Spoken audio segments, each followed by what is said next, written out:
Painkiller. Kevin Jackson. So we need to start acting like a big boy football. It's time for the jet tax to die. You're listening to Weapons Hot on Sports War Radio and the Worldwide Sports Radio Network. Darnold fires one into the end zone. It is caught. That's a jet touchdown. And now here is your host, CJ the Painkiller, D. Simone, and Kevin Jackson.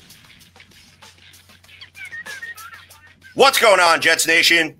Welcome to another edition of Weapons Hot, a New York Jets fan broadcast here on the Worldwide Sports Radio Network, Sports World Radio, and quite frankly, any place where you get your New York Jets fix. You could catch us on the Worldwide Sports Radio Network app. For Android, go to Google. All right, you could download it in the Android store. For Apple, you could go to the iOS store. Download the app. That's how you can catch Weapons Hot live every single Sunday night, 7 p.m. I am your host,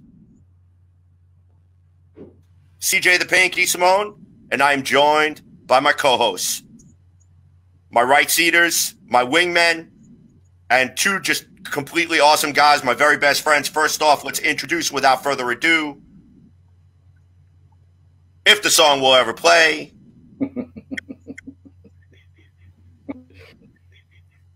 every week, I tell you, groove music hates me. I don't know why. We're definitely going to have to work that out. Oh, oy vey. All right, so, anyhow, ladies and gentlemen, put your hands together for Mr. Kevin Jackson! Jackson, what's going on, man? You know what? Today's a great day. Here we go!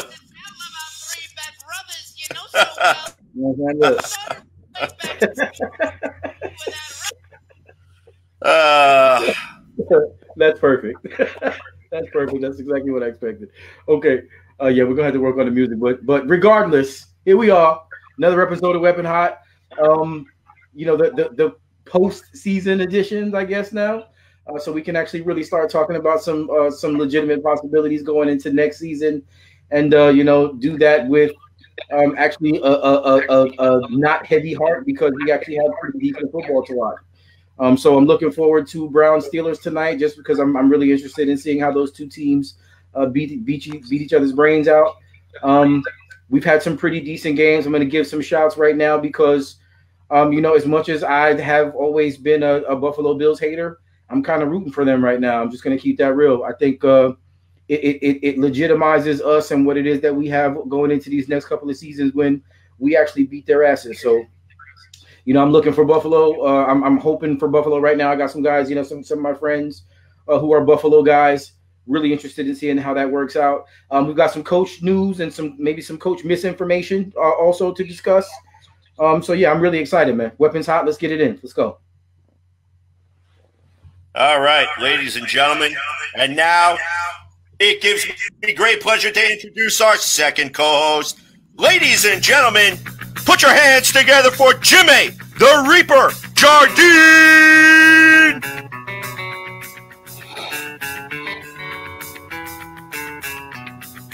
I love it. Oh, that's a good song.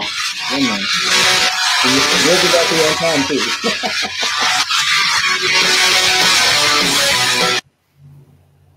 Now go figure. That time, the intro worked.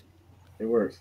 I think it's a Weapons Hot staple, CJ. It's a Weapons Hot staple. Just the music is gonna do what it wants to do. Yeah. What's up, everybody? Welcome to the show. It's gonna be a good one tonight. We have a lot of great information coming from you. This is my favorite time of the year. It's the off season, and I get to talk about all the fun stuff that everybody overlooks. So I'm ready. Let's get it.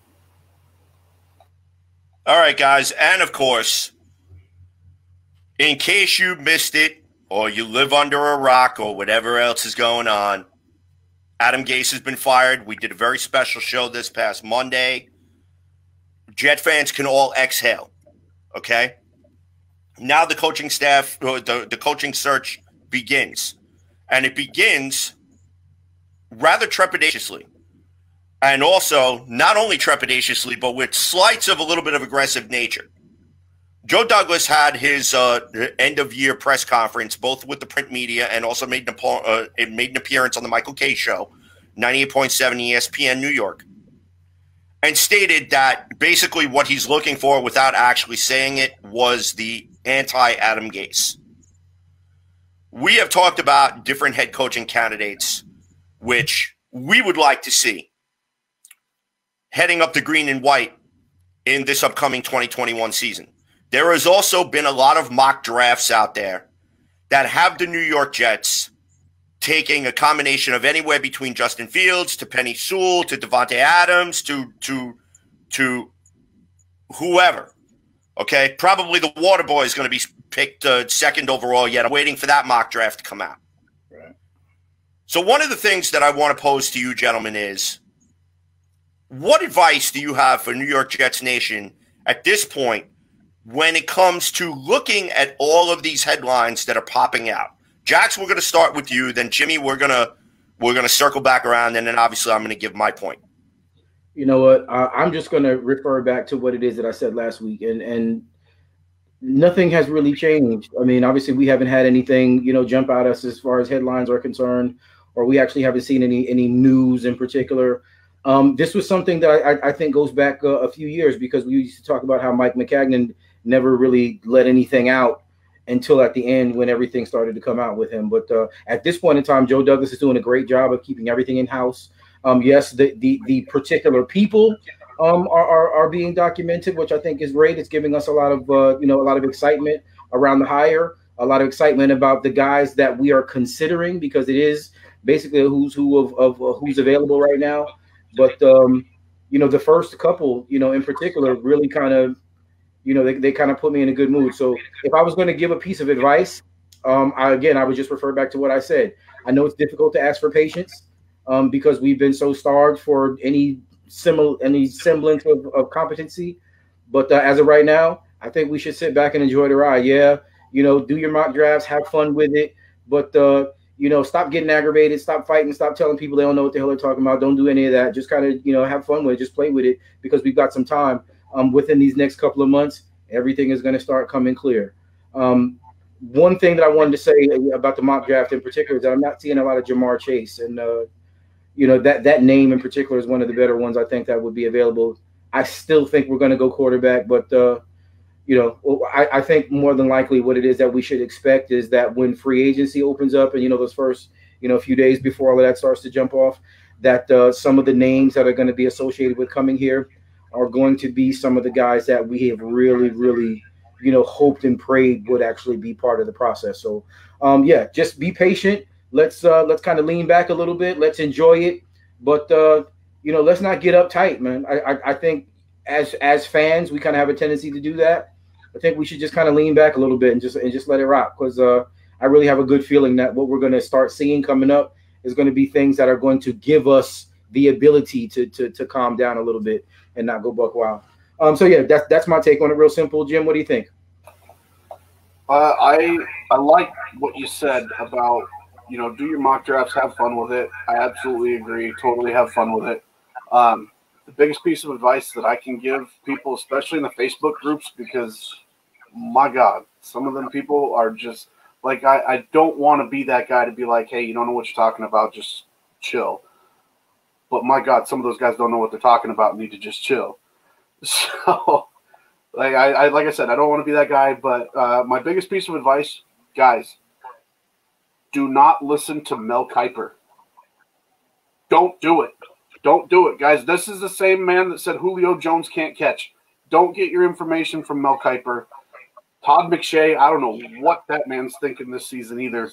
But just understand that when you're doing the mock drafts, when you're talking about the offseason, when you're talking about, who's going to be the next coach, who the free agents we're going to get, who we're going to draft, for the draft, you got to read the board.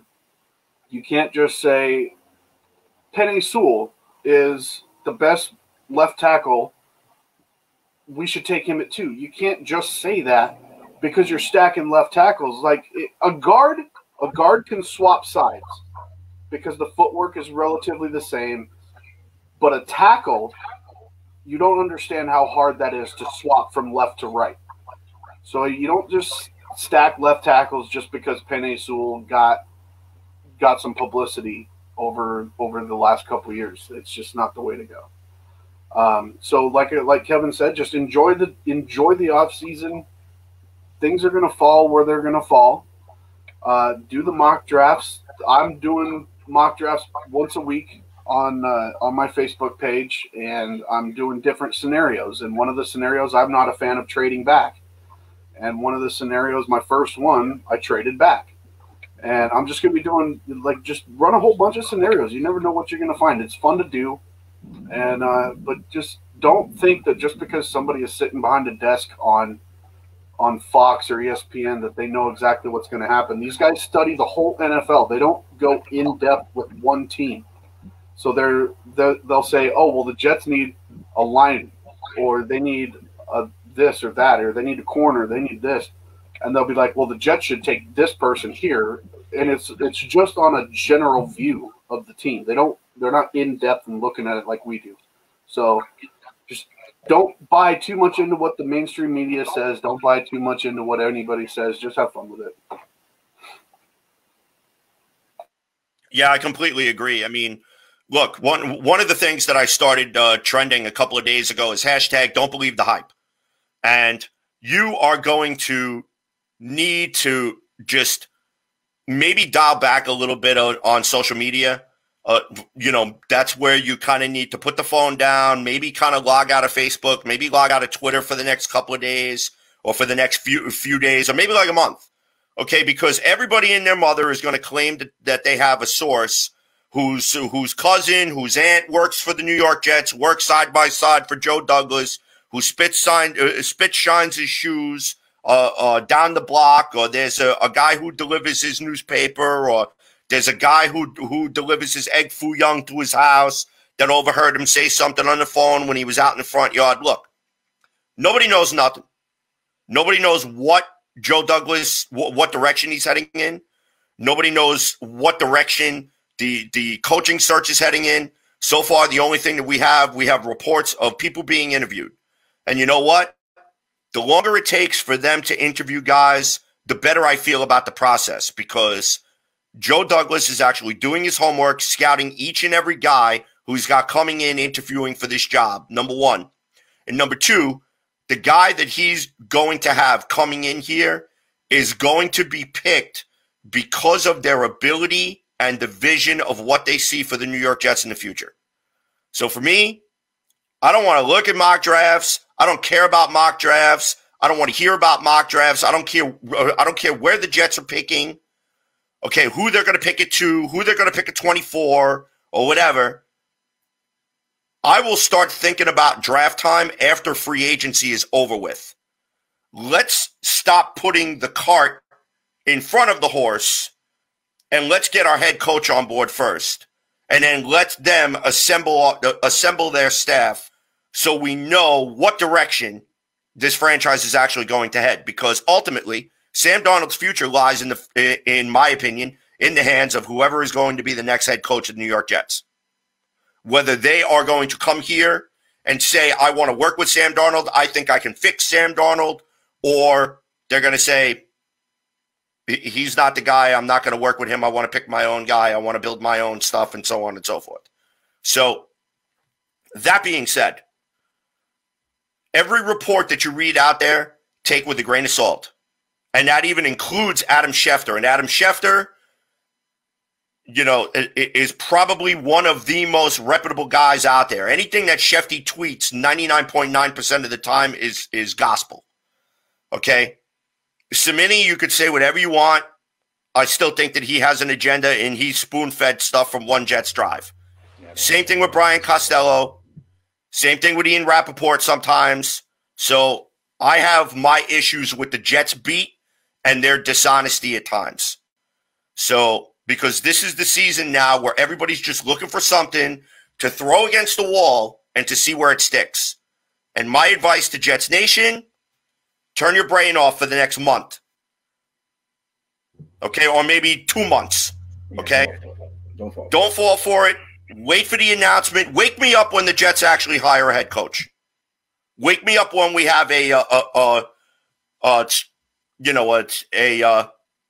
person in that is maybe on the home stretch of hiring. Wake me up when we have a staff, so I have something to get excited about. All right, so really quick, before, as we're starting to get to the end to our first segment, I want to shout out Jeff Stenberg, okay, resident participant of the Worldwide Sports Radio Network, along with Darryl Marks and so on and so forth. He's chimed in with a couple of comments. First off, he wanted to know what the score of the Jets game is. I replied to him, go ask Darryl Marks. Our good buddy and friend Darryl Marks is also watching the show. Thank you for him.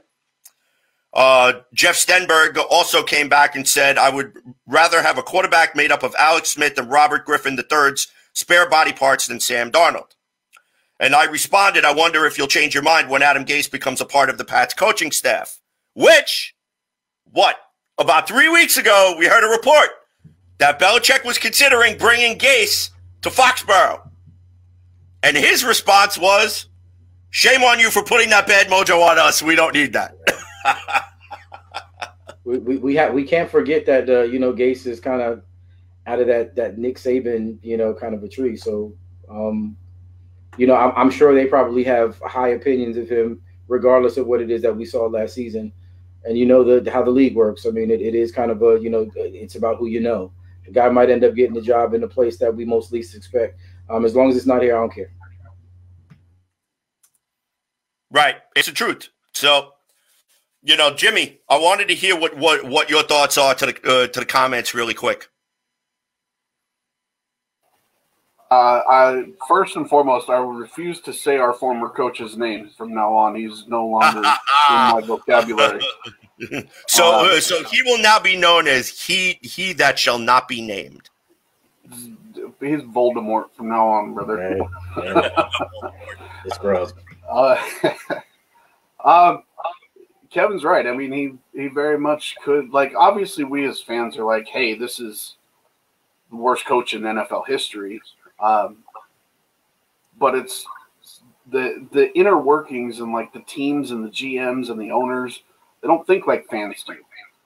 And it's something that they just work out for themselves. If they like the guy, they'll hire him. I don't care. Like Kevin said, as long as it ain't here, I am happy. And personally, I would relish the chance to go into Foxborough and play an Adam Voldemort offense and beat the hell out of him. It's coming. It's coming. It's coming, baby. It's coming. Mm-hmm. And, just another thing, too. We've just to tease on a couple of things that we have coming up in the show. We now have to take a look at the inner workings of the New York Jets roster, which we are going to do tonight. And we're going to be focusing primarily on the offense tonight. And Jimmy's got a very special game set up for us, which we are going to discuss. And then also, Kevin, of course, has his wonderful solo segment called In the Spotlight for us. Those of which every single week now, here on Weapons Hot, we call this, or at least I call this, the Recon mission. And every single week, we're going to go on a Recon mission, and we're going to take a look. Tonight, we're going to start with the offense. Next week's going to be the defense. And then every week after it, we're going to be taking a look, piece by piece, of this team to see exactly who stays, who needs to go, what needs to be fixed, and how Joe Douglas can accomplish fixing this, in our opinions. As always, we want to hear what you guys think. So don't forget to put your comments inside the chat boxes, whether you're following us on Facebook, whether you're following us on YouTube, whether you're watching us through the app, wherever. Get us a message, and we would love to get it on the air. Because for me, this is a fun time of season for me, because these are now the times where we can actually go and take a look at this New York Jets team from the inside out and see how exactly they're going to address the concerns that was the dumpster fire that was the 2020 NFL football season. Okay? So with that, Jax, any final thoughts? realistically, I am excited about the position that we're in right now, and I'm just going to keep it real. I think just because I know we're coming up against it, I want to just kind of wrap this up real quick. But the fact is that until really we get a name in here, until we know for a fact who's going to be running things, everything is going to be kind of up in the air. But this is the time when I think, excuse me, pardon me, this is the time when I think Joe Douglas has to be doing his best job of self-scouting the roster that we have now. Some of those pieces, and we're going to get into it, obviously. This is when those decisions that maybe shock some folks later on, this is when those decisions are actually being formulated. So, I'm really excited about the segment later on with Jim. But right now, I think that there are going to be some guys that won't be on the team next year that may surprise, and there are going to be some guys that we bring in that are just going to be upgrades over some of the guys that we actually had play well. Just keep that in mind. All right. And just for that, ladies and gentlemen, when we get back, as we're going to end our segment in just a little bit here, we are going to take a look at Mr. Kevin Jackson's man of who he's got in the spotlight. And we are super excited to hear exactly who he's got in the white hot spotlight. And I'm sure that whoever it is who's got it is going to be well-deserved, because this is an offseason in which the New York Jets now, there are many, many different questions that need to be answered. And Joe Douglas has a lot of figuring out to do, what he's going to do, not only with the head coaching situation, not only with the staffing, etc., but we're also going to figure out as well how exactly the New York Jets move forward from the point of what they're at right now. And ladies and gentlemen, we will catch you on the flip side when we come back. Mr. Kevin Jackson, solo segment in the spotlight coming up for you here on Weapons Hot on the Worldwide Sports Radio Network, Sports War Radio, and Snowman Digital Media. It is the Worldwide Sports Radio Network. All right, ladies and gentlemen, welcome back to Weapons Hot, a New York Jets fan broadcast here on the Worldwide Sports Radio Network, Sports War Radio, Snowman Digital Media, and quite frankly, any place where you get your New York Jets news. It is time, I was going to say, for Mr. Kevin Jackson to take the floor.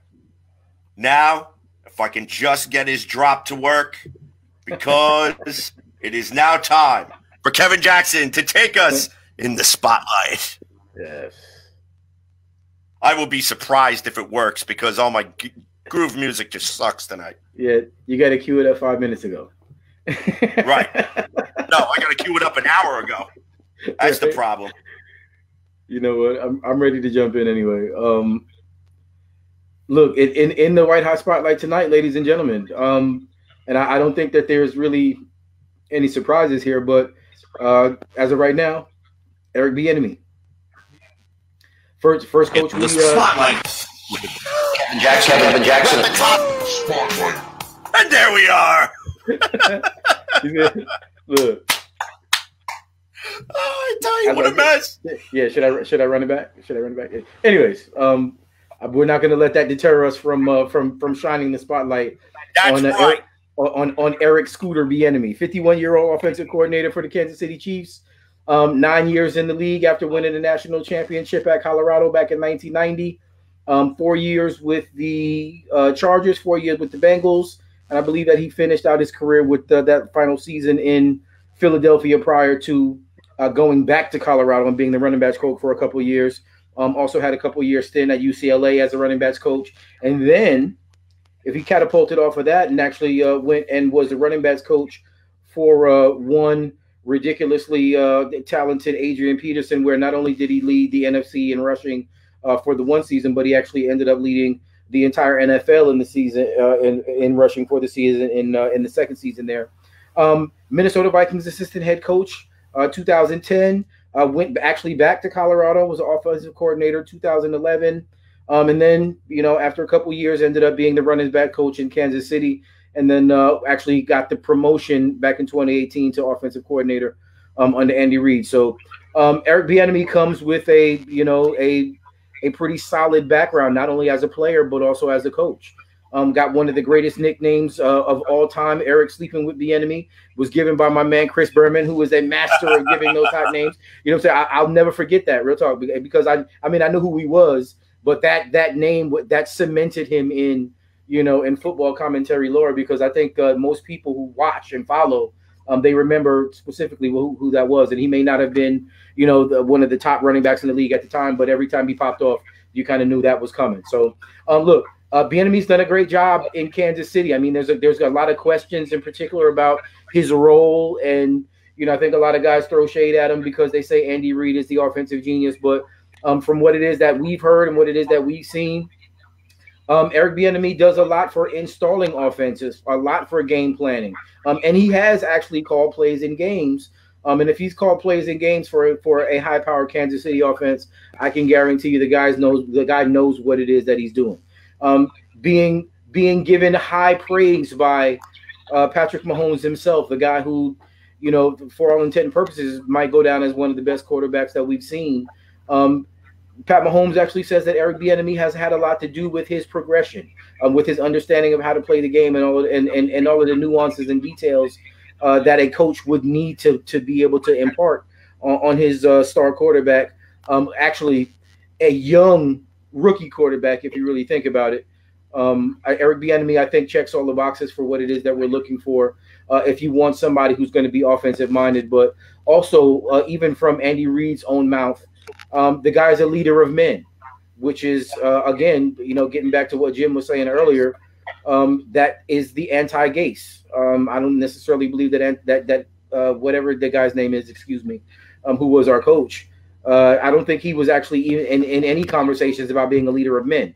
And I think it actually led to some difficult issues within the locker room that actually caused some player personnel issues. I think we wouldn't have had some of the issues with Jamal Adams that we had if whatever that guy's name wasn't the coach in particular. So listen, there's a lot to be said for who was here, but if we're going to have, you know, really meaningful conversations about who it is that we want to bring in, there's going to be a lot of names that people throw around. There's going to be a lot of guys that actually have excellent pedigree, come from coaching trees that actually, you know, speak to names and you know, extended periods of time where they're learning from the best. I think Eric Bieniemy actually fits right in that mold, guys. Just coming from someone who actually is a player's type of coach, being a player for 10 years and actually playing at, you know, a fairly, you know, high level for, you know, a period of that time. I think he's going to bring, you know, some perspective to the locker room that, you know, maybe some other guys might not necessarily bring in. But also, he's had success in building an offense. He's had success with I'm not going to say, you know, building a quarterback, but Pat Mahomes is in a level all by himself. I mean, the guy's in a different stratosphere. But for a guy who's as supremely talented as Patrick Mahomes is, to say that Eric Bieniemy had a lot to do with his growth and with his upward trajectory, I think we could ask for a lot less. We couldn't ask for any more than that from a guy who, even if it does end up being mentoring Sam Darnold, I think it's actually going to be a pretty solid situation to have in our coaching staff. So look, I want to go into all the numbers and all of that. I'm really excited about the hire specifically. I mean, has been one of the names that have been bouncing around the league for years now, as far as being head coaching candidates, and one of the guys that they, you know, are saying is up next. I really think he has a high opinion, or the league has a high opinion of this guy, and coming in based on where it is that I think that we're going. Eric Bieniemy, man, look, I know he's a fan favorite. I want to say that he has to also be one of Joe Douglas's favorites, because he was actually the very first hire, the very first interview that we did. So I'm looking forward to seeing if this guy can shake it out, man. I mean, I do believe not only will he be able to come in and put his mark and his stamp on this offense, but he'll be able to build a staff that I think that rounds out into maybe one of the better ones in the league. I mean, I kind of have a feeling that a lot of guys will want to come and play, want to come and coach with Eric Bieniemy because of, you know, not only the players that we have, but also with Joe Douglas and knowing what it is that we have the ability of putting together with so much draft capital, with so much cap space. So yeah, Eric Bieniemy this week in the spotlight. Like I said, I'm going to keep this kind of short and sweet. I'm hoping that we've had an opportunity to recognize this guy, especially a Super Bowl winning offense. Man, Eric Bieniemy in the spotlight. What do you guys think? All right, Jimmy, let's start with you, and then I'll circle back around. I have my reservations. Obviously, it's something that I've looked into. I don't think he's a bad guy. Like a lot of the rumor mill going around about the Deshaun Watson stuff, it's actually more plausible than a lot of people think. I wouldn't mind Bieniemy at all if that came true and we have Deshaun Watson, somebody that doesn't need to be molded, somebody that doesn't need to be mentored or coached up or fixed or anything like that. I would 100% be on board with Bieniemy. And I have nothing to say against, I'm not going to sit there and say, well, Patrick Mahomes is just saying what he's supposed to say. I don't know the guy. He very well could be, an integral part of how Patrick Mahomes has progressed. One of the things in Patrick's statement that I like most of all is he said Bieniemy taught him how to be a man. And I appreciate that. And I really do. My concern is I don't think we're keeping Sam Darnold, but if we ended up doing it, I don't know if a running back coach turned OC is the guy I want fixing a quarterback, or if he's worked with Mahomes and if Mahomes is being 100% with us, then a rookie quarterback coming in, maybe. I mean, it could work because whether we get Lawrence or Fields, whichever one falls whichever place, then both of those guys can run. So if you have a running back guy that knows how to teach a kid how to handle being a runner, it could work. I refuse to get in, because every year Bieniemy's name gets brought up, everybody starts bringing up all the bogus and not just personal stuff from way back when. And I am a very firm believer in guilt or innocent until proven guilty. So I don't even care about any of that stuff from 30 years ago. It's not my business. Obviously, he's a good person. If Andy Reid says he's good enough to be his OC, I trust Andy Reid. So I don't want to hear anybody talking about all the personal stuff from Colorado or whatever the case may be. Keep it about football. I just have my concerns about football, and I think it's not that I think Bieniemy would be bad at it. It's that I think there are other candidates out there that are better for the position that we're in. So that's my thoughts.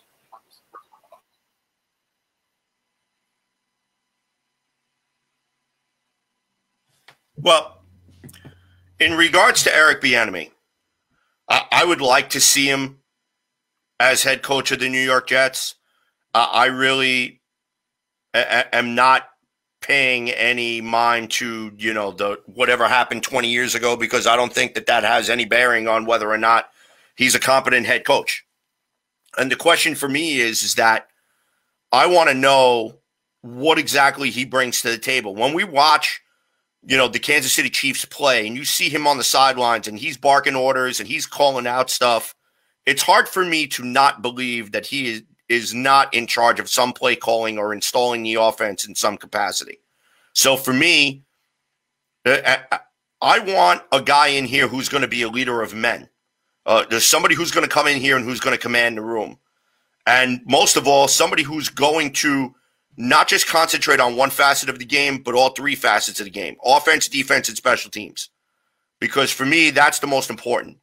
So, it's frustrating for me to sit here and to think that, Eric Bieniemy cannot be the answer to the problems that we have, because, I just think that if we are going to go with an offensive-minded head coach, he's somebody who I would consider. Now, I've also said in the past that I want somebody who can come in and who can build a program. Now, has Eric Bieniemy built a program, or has he been a part of building a program under Andy Reid? Yeah, I think so. I mean, take a look at the Kansas City Chiefs. I mean, they've got a pretty solid football program going over there in which they compete every single year. And Patrick Mahomes has pretty much put them over the top. So the question to me is that can somebody like that come over here with this New York Jets franchise and help a young quarterback, whether it's a Trevor Lawrence or a Justin Fields, reach that type of potential? I'm not asking him to come in and to turn the next quarterback of the New York Jets into Patrick Mahomes. That's not what I'm asking. What I'm asking is, can you come here and can you turn our franchise quarterback, whoever that may be, whether we decide to stick with Sam Darnold, whether we draft Justin Fields, whether we draft Trevor Lawrence, whether we draft Kyle Trask, whether we draft Zach Wilson or whoever the sexy name seems to be. Can you turn that player into a legitimate franchise quarterback? Can you turn that kid into a playmaker? Can we finally put some points on the board as an offense and not have to sit here and have our defense spend 75% of the game on the field having to keep the team in it because the offense can't score? And I know, Kevin, you're laughing over there, but it's true. I've foamed at the mouth about this for the past 5 years. Yeah. All right, because I'm not denying what you're saying. 5 years, the Jets have been offensively inept. Okay, I mean there is no amount of Viagra in the world that could jumpstart this offense. Okay, I'm sorry. Okay, the Jets offense is probably like the worst case of erectile dysfunction I've ever seen in my entire life. Now look, if Eric Bieniemy coming over here as head coach is going to be that huge little blue pill that's finally going to jumpstart this offense and bring some electricity and some excitement to the New York Jets offense, then fine. I'm all for it. But I'm sick and tired of the same run, pass, punt, run, pass, punt, run, pass, punt, run, pass, punt, run, pass, interception. All right? How much more can we continue to go down the same rabbit hole in which we rely upon the New York Jets defense to win them games when their offense should be fully capable of being able to put points on the board no matter who they face? That is the $64,000 question, ladies and gentlemen. I agree. And if Eric Bieniemy is the guy who can come in and be that lightning rod and get this offense started and turn whoever may be the quarterback of the New York Jets into that franchise quarterback that we have all been hoping and praying that we finally draft, then sign me up. I wanna throw this in because this is and both of you guys phenomenal points. And just being in the spotlight doesn't necessarily mean that this is my favorite choice or either. So let's just understand that first. But there's something that I did want to recognize about Bieniemy, especially when we're looking at how that Kansas City offense is constructed. I mean, they've got playmakers everywhere, literally. But so do we to a certain point. Yes, we have some players that need to be elevated slightly by being in a much more open offense. But the one thing, and I think that this maybe I don't want to overlook this more than just making sure that this is recognized. They have an all-pro tight end in Travis Kelce, right? And we have a high caliber tight end here in Herndon. So I mean, we've got kind of interchangeable guys that if what it is that we are going to do is have an offense that is not built to run through the slot receiver like our offense was here. And I mean, I've said that a couple of times, and I've had some guys give me pushback. But the fact of the matter is that even when Crowder got hurt, we actually saw quite a bit of what's the kid's name? Berrios. We started to see a lot more action from him because the offense was either coming through this 560-year-old running back or it was coming through the slot. And that to me is going to be a really huge difference between what we say. Yeah, I think that's Methuselah's older, brother. You know what I'm saying? Like way older. Look. Enough respect to Frank Gore. I'm gonna keep it real. Enough respect to Frank Gore, but Frank Gore shouldn't have been our starting running back, and he shouldn't have been the first option on offense. He should not have been that. And I think we talked about that earlier in the season. So I'm not gonna beat that dead horse. But what I think Bieniemy does bring is a much more wide open and much more balanced attack. If he can just tell me he's going to run a play action or two every now and then, I'm happy. Look, we're not going to have Pat Mahomes to CJ's point. We're not going to have Pat Mahomes at quarterback, but there is only one Pat Mahomes. So what it is that we need to have an offense that's going to be able to function through whoever it is that we have. And because we have those, those certain weapons around the outside, on the inside and the interior, and, possibly coming out of the backfield, I think having what would be considered at least a respectable offensive mind, not necessarily a genius like that dude that we just fired a little while ago, I think that bodes well for us. And I'm really excited about that possibility. Even if, again, like I said, he may not be my first choice. I still kind of have that, I'm not sure if the enemy's going to come here kind of feeling about this. But if he does, oh, man, I'm really excited about what it is that we're going to look like. So really quick, I want to go through just a couple of things, a couple of more comments chiming in. Rockaway Archie, I'm still waiting for them to give me a call. I've been sitting here by my phone, started looking. I love that guy, man. I love that guy. Archie's good. Shout out to Roxana, Charlie, Ashley Bella. Hey. What should my Dallas Cowboys do with the 10th overall pick, seeing that we need a quarterback in all defensive positions? How about this? Go to church and start lighting candles because you guys need a whole lot of help, in all seriousness. And you better hope that Dak Prescott comes back healthy and being able to play. We'll take that 10%. We'll take that 10%. Yeah, you give me a second and a fifth, and you have Sam Darnold right there ready to go. So give me CeeDee Lamb. Yeah, give us that 10. Give us that 10, you can have Sam.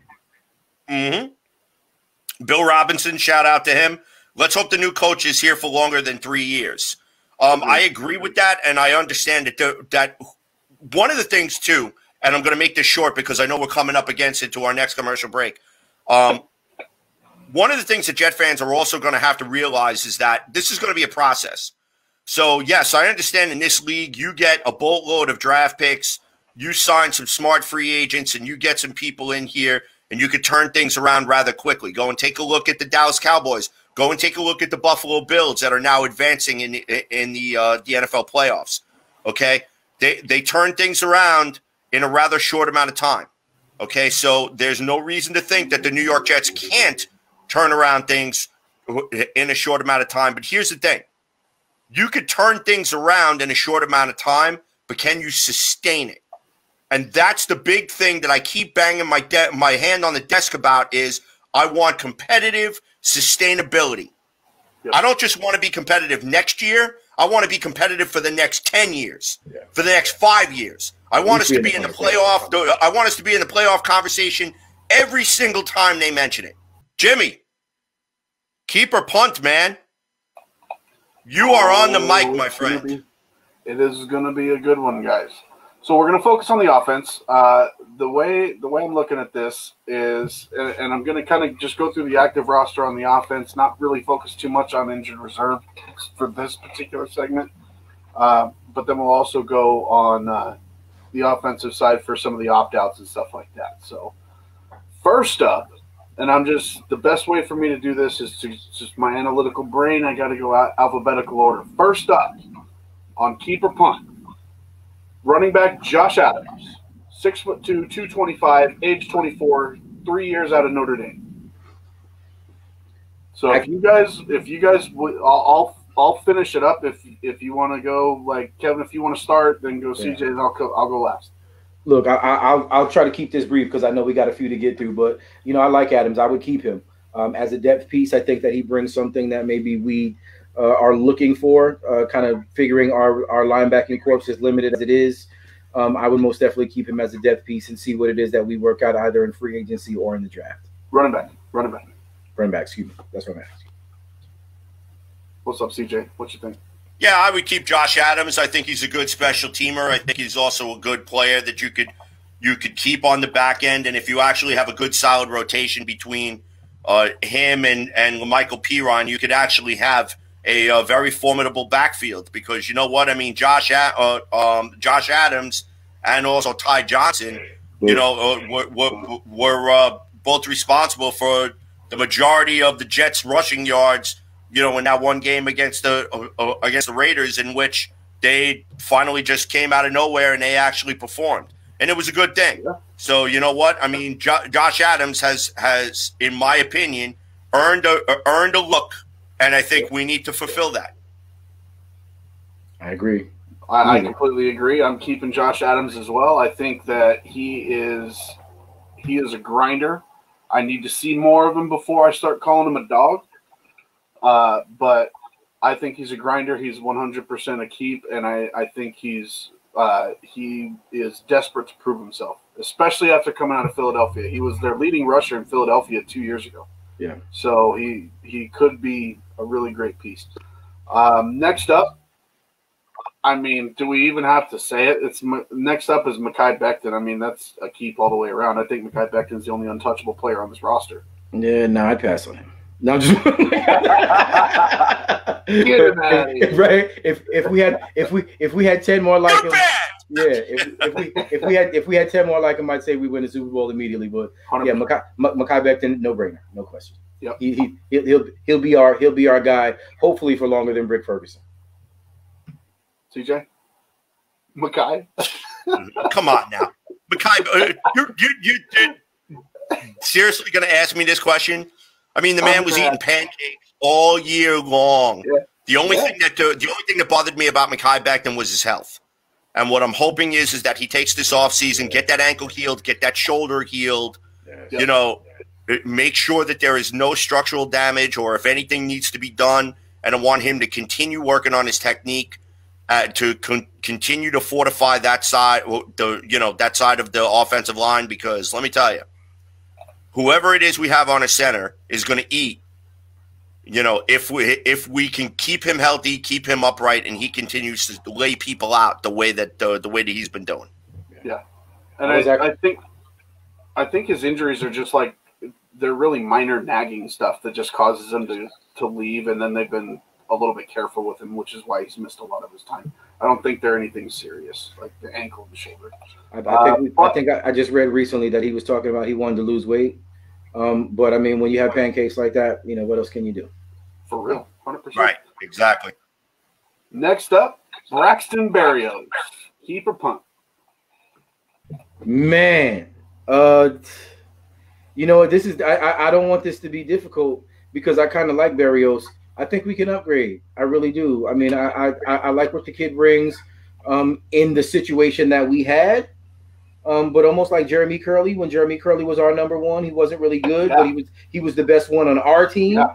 You know what I'm saying? So Berrios is kind of one of those guys right there. Like, I like what he's done in spots. I just don't think that he's consistent enough to say that he would be worth keeping, especially understanding that we do have some guys that, opted out that are going to be coming back. So, I don't know if that's a toss up for me, but if I was really gun to my head, I'd say punt. Okay. CJ. Braxton Berrios, he's a good special teamer. He's also a good guy that you like to have out there just in a pinch. But you know what? How many more slot receivers are we going to have on this team? We already got Jamison Crowder. We already have Vincent Smith. For me, I like Braxton Berrios, and he has made some big catches. That's a tough one, but you know what? Yeah, I may have to punt on him. Only because hopefully that will mean if you punt on him that Lawrence Cager gets an opportunity to come out there and to play. Even more. Yeah, even more. Not to mention this is not giving me like the Danny Woodhead vibes. You know what I'm saying? I really was like, we need to keep Danny Woodhead, and then they let him go. Yes. That's not how it feels for me. So yeah. He can go. Well, I'm just going to be the voice of dissent on this. I'm keeping Braxton Berrios 100%. I love that kid, man. Braxton Berrios is the 2020 version of Wayne Corbett, and I absolutely love the guy. I absolutely love him. That's high praise, man. That's 100%. High praise. Wayne Corbett is my favorite Jet of all time. I'm saying that's high praise, man. That is high praise. Wow. I think Braxton Berrios. I have to disagree with that. I have to say that Jamison Crowder is a little bit more than Wayne Corbett than than Braxton Berrios. I think if you're talking about underdog type of guys, then maybe yeah. That's what I'm saying. Yeah, because he's not playing on the level of Wayne Corbett at all. Wayne Corbett earned that moniker. I don't know. Braxton Berrios, he might look like him in stature, but he ain't no Wayne just yet. So that's high praise. That's high praise. That's what I'm saying though. Is he comes out? He's a tough kid. He gives 110% every single second that he's on the field, whether it's on game field or practice field, and I absolutely love that. Now, that is not saying that I don't think that Braxton Berrios could end up getting squeezed out of the wide receiver room at some point in the near future. But as far as who I want to keep on this team, culture-wise, attitude-wise, teammate-wise, Braxton Berrios is a keep for me 100%. Yeah, look, I'm not mad at that. If I was kind of looking at this like if we're really going to make a decision about linchpin pieces, I'm not sure I don't know if he would actually rise to that level, but I will say this: I would most definitely want him to be in the mix when we go into training camp. I will go that far. He would push every other receiver to be better. Like, he is not going to let that position slide. He is going to be the guy. You're going to have to beat him out for that role. And I love that about him. Next up, we have our number 3 tight end, Daniel Brown. What do you guys think? Keep or punt? You know what? I kind of saw Daniel Brown kind of show up in spots, but I'll just be honest. It's going to be difficult for me to judge the tight end position after the offensive situation that we had last year. I like our tight end room though. Hernan Griffin Brown. I really do like our tight end room. So I actually wouldn't make any changes. I think I would keep all 3 of them guys really. As of right now, Trayvon Wesco, as far as I'm concerned, is the odd man out. We may get to him, but if I'm, again, just to wrap it up, yeah, Daniel Brown, I would keep him, no question. Yeah, I agree with Kevin. I would keep Daniel Brown. I want to see him be a little bit more consistent in the future, but I think that with a different tight ends coach, maybe a different offense that he's going to be running in, maybe he'll start to be utilized a little bit more, which I think that will give us that consistency that we're looking for. But I like the size that he brings. I also love the fight that he's got, that he's got like a mean streak in him. So, I think that still we can we could do some damage, with Daniel Brown, provided we have an offense that we could actually utilize our tight ends and not, the garbage that we watched the Jets run out last year. So, yeah, I'll keep him.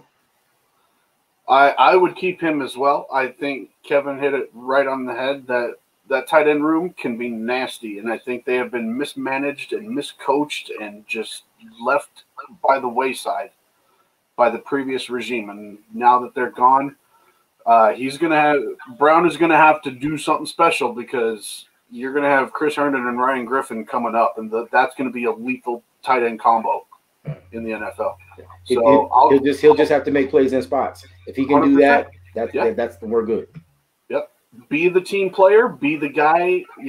Like shine on special teams if that's where you're going to be at for the most part. But just be the guy and grind. That's what I want. And speaking of the wide receiver room, just a little bit ago, Lawrence Cager, keep or punt. Man. CJ will tell you, I was ridiculously high on Cager coming in to this season. Excuse me, because I watched the kid at Georgia, and as much as I think people had some questions about his ability to stay healthy, when he was healthy, the kid was a beast. And I mean, just ask Jake Fromm, really, what I'm saying, how that worked out. So I really. I want to say keep him. I just haven't seen enough, man. And I think that what we're going to end up doing, we're going to add a lot of talent to that room, because I think it may actually be maybe an overlooked situation, but I don't know if Perriman actually lasts. How much more does he have on his contract before we just realize that the kid doesn't really have it and we get rid of him and we move on. And if that is the case, then Cager has all of the physical talents. He has the similar attributes. He may not be as fast as Perriman, but I think he's a better playmaker in space if given the opportunity. This is a really hard one for me because I like the kid, but we're just coming down to the end of it. that wide receiver room is going to be crazy. I say keep him for the competition right off, but almost just like Barrios, he coming out of training camp, he might get squeezed. Like he might either he'll get squeezed or he's going to squeeze someone. That's kind of how I see him. For sure. What's up, CJ? What you think? Nah, Cager for me, you keep. And the reason being is because when he first got to camp and he was having issues, a lot of people were bashing the kid and being like, they were calling him stone hands and this, that, and the third. And he basically got to the point where he heard some of those comments, and then he was coming out with like a house on fire. And he had a couple of other guys, he had a couple other guys looking over their shoulders because of how many balls he was catching. And then when he was actually out there in a game situation, he made one nice catch and then he got hurt on a cheap shot. Okay, so, you feel bad for the kid because he finally gets his opportunity, makes his first NFL catch, and then he gets hurt right afterwards. So I'm hoping that one of the things, that strength and conditioning for the New York Jets becomes an area where they sincerely improve significantly, because I'm sick and tired of all these soft tissue and garbage injuries and hamstrings. We didn't see friggin' Denzel Mims for almost 9 games. I'm just over it. I'm over the excuses. I'm over the lollygagging. Give these guys some play. Let them see what they can do, because Cager, I still believe that kid, you give him an opportunity, he's going to explode. And I want that opportunity to be with the New York Jets. So, yeah, I'm keeping Lawrence Cager. He can play. I absolutely agree. I'm keeping Lawrence Cager as well. And when I'm saying I'm keeping these guys, I'm not saying that they're actually because I'm going to say keep quite a bit tonight, but I'm not saying that they're going to hit the 53-man roster. I'm saying that I want these people competing and grinding for the job for next year. So that's kind of where I'm coming from on this whole thing. Now, Cager, I see as more of a situational guy. I see him as the go up and get it that red zone fade route threat. I want that. I absolutely want that out of a player, and I think Cager's definitely. I mean, the guy's 6'5", 220. Like, keep that. You definitely keep that, and you let him sink or swim on his own in training camp. And to your point about the injury, CJ, I totally agree. And I think that we saw this year with the completely skipped preseason and the shortened practices, and like Rob Carpenter was on our show a few weeks ago, and he was talking about how, the less hitting in practice and the less hitting in full pad workouts that they've been having is causing these increased in injuries. And I think it should go back to some hard-nosed football, and you'll start. Right, we've been talking about that. Yeah, you'll see that drop. But definitely a keep for Lawrence Cager for me. Coming up next, we got Cameron Clark. God, I wish I saw more of this kid this year. Man, you don't even know. I liked Clark coming out. You know what I'm saying? Coming out of Charlotte. I mean, I know, it's kind of a rough player. But I'm just going to be honest. The film he showed a really nasty streak that made me feel like if we can get this guy in and coach him up a little bit, if you put him in the mix anywhere on that line, and me personally, just my dream in particular was him next to Mekhi Becton. I just thought that was going to work. The expectation was for me that is what was going to happen. Maybe mid-season he'd come in and he'd take over, and that we would solidify that line for the next 10, 12 years. So yeah, there's way too much upside, way too much potential for me to say to punt on him. I like that kid. I really hope that we can see past the poor coaching that we had last season and actually get this guy on the field and let him run. I like Cameron. Cameron Clark for me is most definitely a key. Definitely a key. Yeah, I want to see more of. I want to see more of Cameron Clark. I think that if they get the opportunity to use him a little bit more, and I want to see him get some full game reps, and I think that having the advantage of getting him the ability to work with the entire offensive line, no matter what changes that we're going to use. This is some of the stuff that I want to see Cameron Clark. What can he do? Does he specialize in the run? Does he specialize in pass protection? We drafted this kid for a reason, and he got very high grades, believe it or not, and they thought that he dropped way lower than he should have been drafted. There were people talking about that he should have been gone in like the late second, early third rounders. Yeah. So for the Jets to pick him up in the fourth round, either they overshot the mark on this kid or there's something that we're not seeing. But I still think that because Joe Douglas likes offensive linemen, you bring in a good offensive line coach to coach these kids up, teach them and show them the way that you want them to play. And I think that definitely we could probably turn this kid into a stud. So you know what? I'm not ready to close the book on this kid. Bring him in, see what he can do. Let's keep him and roll.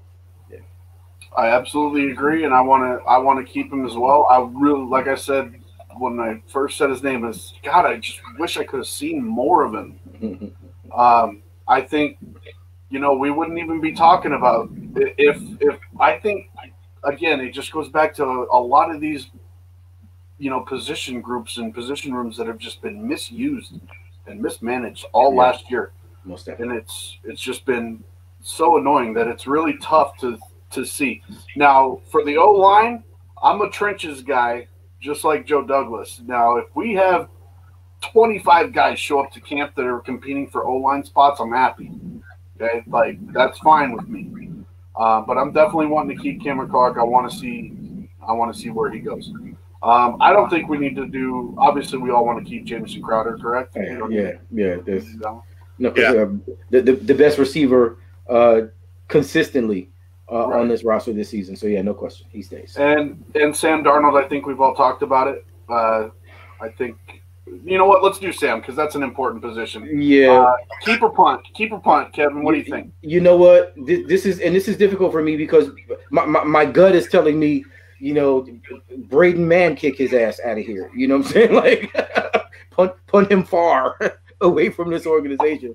But it's not because I don't like Sam. It just really is because Sam is in a situation right now where we are looking at him as a reclamation project in a situation where we kind of don't have the patience to be able to do that at that position, right? Considering we've got 1 year basically before we're going to end up having to pay him. And if he plays well enough to give us any indication and then we give him, 25, 27, 30 million a season, and then he ends up reverting back to being a scrub, then, that's going to cost Joe Douglas a job. But also Sam Darnold has the potential to be a really good quarterback. And if what it is that we are talking about Joe Douglas being good at doing is putting this guy in a situation where he's got weapons, where he's got coaches, where he's got everything that's necessary, I believe it's possible for him to put it together. I just don't know if he's going to here. So, I don't know. This is like a shank punt for me. You know what I'm saying? Like, I want to kick him out of here so bad, but, we do have, so we have some investment in Sam. And, I think he'll still be a good quarterback. I just don't think it's here. So, again, gun in my head, I punt on Sam. What about you, CJ? What do you think? All right. You guys ready for this? I'm ready. Okay. As much as I have defended Sam Darnold and I've sat up here and I've gone, toe-to-toe with people trying to defend him, trying to defend whether or not, he's worth giving another shot. I don't know, man. There is a part of me that after 3 years, regardless of who your offensive coordinator is, who your head coach is, you need to be able to put something together. And there are times where he has shown flashes where he can do it. But then there are other times where I look at him and I'm just like, what are you doing, dude? It's like, I get it that he tries to play hero ball sometimes and he's trying to win the game or win a comeback with one throw. And I'm sorry that the New York Jets have failed him. They failed him from the moment that he walked in the building. There's still an opportunity for him that he's young enough that he's fixable. But I just don't think he's fixable here with the New York Jets. I don't care who the head coach is. Now, it's not in my best interest to keep him. It's just not. Now, I want to chime in with before I give my final answer here. Simon Baccarella chiming in, keep Sam for $8 million and don't give him the fifth year. Sam was the second most pressured QB again this year, 3 straight years in a row. with Sam Punt still making the same mistakes as per Bill Robinson. Simon Baccarella pressured in 2.5 seconds or less than 28% of the passing plays and pressured 38% this year. Great point, Simon, and also great point, Bill. You know, for me, this is a tough it's a tough choice to make. And there are times this season where I've been so angry with Sam where I am like, get his bum ass out of here. But then I also see some flashes with Sam where, like, why can't you do this every single game? Like we saw against the Raiders, like we saw against the Broncos, okay, like we saw against the Rams. Okay, it's like, what is the deal with you? Why can't you be consistent? Now, you could blame it on the offensive line all you want. You could blame it on coaching all you want. You could blame it on the offense all you want. I know I have. But I'm at a point now at year 3, going into year 4, staring down the barrel of a $25 million a year contract that this kid's supposed to get with his 5th-year option, where you have not shown me enough for me to take a chance or to take a chance on you. So, to me, if it were up to me, I punt. Again, if it's up to me, I'm punting on Sam. I think that he would benefit maybe going to a Pittsburgh or maybe going to a San Francisco or maybe going to an Indianapolis. I still think that we could probably get, if we were to trade, we could probably get a little bit more than people are giving us credit for. But, again, that also depends on the next head coach and whether or not they're coming here because of Sam Darnold or because they're going to get the opportunity to draft their own guy. So I'm going to preface my comment by saying punt with an asterisk. Okay? Now, what I mean by the asterisk is that if we get a head coach in here, let's say Eric Bieniemy ends up getting the head coaching job, and he comes out and he says, Sam Darnold is going to be our quarterback. I want Sam Darnold as our quarterback, et cetera, et cetera, et cetera. Joe Douglas does one of two things. One, tells Sam, we're not picking up your 5th-year option. You're going to renegotiate your contract, and we're going to re-sign you on a 1-year show-me deal. Or 2, Joe Douglas is basically going to look the kid in the eye, and he's going to say, we're taking another chance on you. You better come through. Right. So, I don't know. $25 million is a lot of money to go out there and to waste on a guy. And I hate to use the word waste, but to waste on a guy who's a giant question mark. Mm-hmm. I mean, don't get me wrong. The kid has shown a lot of moxie. He's shown a lot of moxie for, you know, he'll put his head down, he'll put his shoulder down, he'll go after linebackers, et cetera, et cetera. But to me, it's how accurate are you with your throws? Can you make the plays when they need to be made? Can you make the throws when you need to be made? And for me, I still have that giant question mark. So for me, I'm gonna punt. I'm gonna punt as well, and I've been pretty outspoken on this fact. Is ultimately, this punt is in no way saying that the Jets have not failed Sam Darnold, because they absolutely have.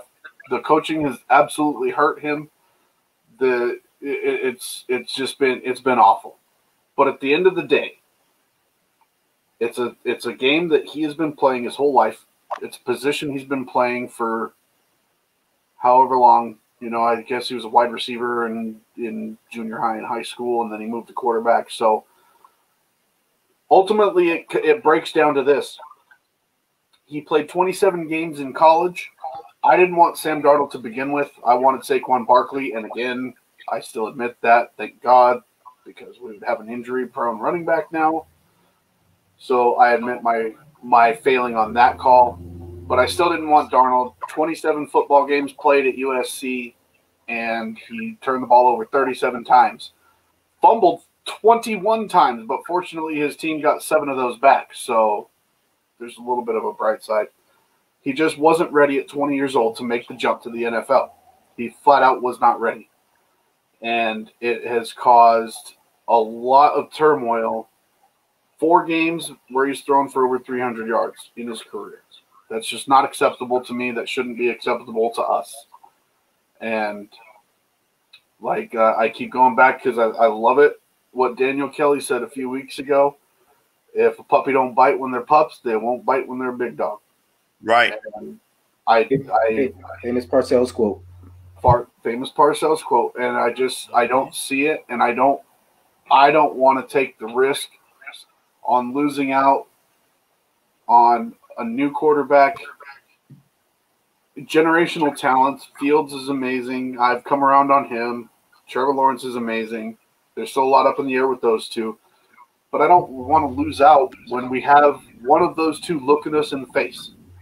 And I don't want to lose out to that when we have a gigantic question mark at quarterback. Regression is there. He can't read a defense. He can't go through his checkdowns. He can't efficiently go through his progressions. Yeah.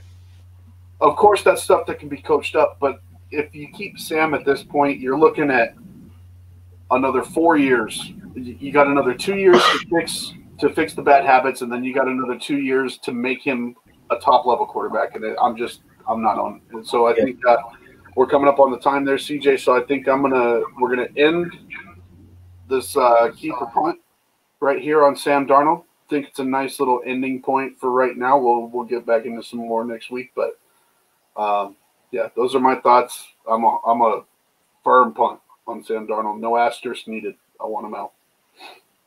All right. So now that we've got the unanimous and we've taken a look at the offense, obviously we're going to tease a little bit for next week's show. Next week's we're looking at the defense. Anyone who's got a particular player or a player name that they want us to take a look at, please drop the name in the comments. Shoot the show an email, weaponshotpodcast@gmail.com. Shoot us a message on our Facebook page, Weapons Hot. Go to that page. Our content is up there. Hit the like button. Subscribe. We love going back and forth with fans in regards to the New York Jets. Also leave some feedback about how we're doing here on Weapons Hot. So, gentlemen, let's go around the room. I'll be doing some keeper punt real quick, CJ. I'll be doing some keeper punt on some of the opt-outs because I have a little bit of an interesting take next week. So that's a little bit of a teaser for you. Mm-hmm. That's going to be good, especially on the opt-outs, because I think with that, we may need to have a segment or two just strictly on the opt-outs and where we all stand as far as that. And I have a feeling I kind of know who's going to head up that whole that whole deal. So there's a tease for next week's show. Anyhow, we're in the spotlight. We're going to look at what maybe a defensive, head coach candidate is looking like too. So we'll keep it all defense next week. Absolutely. So, gentlemen, let's go around the room. Closing thoughts really quick. Jax, fire it off. You know what? Again, we need to be patient. There's a lot that's coming around the corner, not just with regards to the coaching situation right now, but with player personnel. And I think that the punter keep segment is gonna be awesome because it is going to give us an opportunity to touch upon some of that stuff. But as far as the fans are concerned, there's going to be some fans I want to punt or keep coming up within these next couple of weeks, and I think it's going to really have to do with how many people are falling for the nonsense and spreading the bandwagon junk and all of that. Let's just kind of fall back a little bit and watch it play out. Jimmy, fire off your final thoughts. Final thoughts for this week. Trust in the process. We can actually say that now. We can say that with great confidence because we're not trusting in the process of he who should not be named. We're trusting in the process of Joe Douglas now, and I am very confident that he can take us to where we need to be. 15 years under Ozzie Newsome, that's a hell of a resume. So you can't really talk too much negative about it. Just let them get this thing done. We want the input. Like, please, if you disagree with me, by all means, man, get up on Weapons Hot and be like, hey, Jimmy's an idiot. Here's my take. I'm all for it. I got a thick skin. So my final thought, just let this thing happen. Enjoy it. Brighter days are ahead for the Jets, boys. Awesome. All right. CJ's turn. All right. You guys heard me go off on my little bit of tangent a little bit earlier in today's show. And I'm kind of going to revisit that a little bit because I think it really needs to be said. And I'm going to echo sentiments that these gentlemen before me just got finished talking about. Plain and simple, every New York Jets article that you see until the New York Jets make an announcement as to who the next head coach is, take with a grain of salt. Every mock draft that you read about the New York Jets trading out of 2 or the New York Jets drafting whoever at 2, whether it's Penny Sewell, whether it's Farmer Fran's sister or some kicker from Kalamazoo in Guadalcanal. She's okay. Okay. Just forget about all of it. Do yourself a favor, forget about all of it, and don't lean anything into it because nobody knows what direction the New York Jets are going to go. You're going to hear Joe Douglas say a lot of different things when he's asked a lot of different questions. It's called GM speak. And what he's supposed to do is he's going to show you a hand that does not exist. So stop with the posts and everybody bugging out and going crazy about, well, the Jets might draft this guy. The Jets might draft that guy. The Jets might draft the other guy. Nobody knows who the Jets are going to draft. So do yourself a favor. Save yourself the aggravation. Save yourself the stomach aches and the fighting with other Jet fans on the Facebook pages that you belong to or the Twitter accounts that you have, all 17 of them, okay? And just do yourself a favor. Let the process play itself out. Because you know what, ladies and gentlemen? Just like Jimmy just said, we actually have a process now that we could actually look at and say, we can let this process play out. So here's what everyone needs to do. Let the New York Jets hire their head coach first. Let that head coach hire their staff, and then we'll go from there. Because remember something. This 2020 season has now been elongated thanks to COVID-19, which means there is not much drop-off. I don't even think there is a drop-off. What is it, like a day or two between the end of this 2020 calendar year and the beginning of the 2021 calendar year? So there is still quite a bit that can happen, quite a bit of interviews that still need to take place, and quite a few things that Joe Douglas needs to accomplish at this point before they go anyplace else. Okay? Let's get our head coach in place. Let's get our coaching staff in place. Let's see exactly what the direction of this franchise is going to go, and then we'll go from there. Before we start looking at free agents, we start looking at draft, because believe me, there's a lot of shiny new toys that are going to be out there. There's going to be a lot of people that are going to need to get underneath that hard cap, okay? So the New York Jets have the opportunity to be able to get underneath that hard cap and be able to take advantage of some players that might not regularly be out there on the free agent market. So with that, we're going to end tonight's episode of Weapons Hot here. You can follow us on Twitter at CNC Jets Factor. You can follow me at JetsFan0523. My partner in crime on the other side of the glass, Mr. Kevin Jackson at Spotty Blackman. Also, Mr. Jimmy the Reaper Jardine at Jets by Jimmy. All right? Find us on the Worldwide Sports Radio Network. Go and download the app. You could not only catch our show, but the other shows on our network. You could also find their Facebook page, find our Facebook page. Google Weapons Hot. You will be able to find us. Shout out to StatementGames.com, the show's official sponsor. Also, Sports War Radio and Snowman Digital Media. For Jimmy the Reaper Jardine and Mr. Kevin Jackson, this is CJ the Painkiller D. Simone signing off. We will see you guys when we see you guys, and I will leave you with still, in my opinion, is the best chant in the National Football League. Have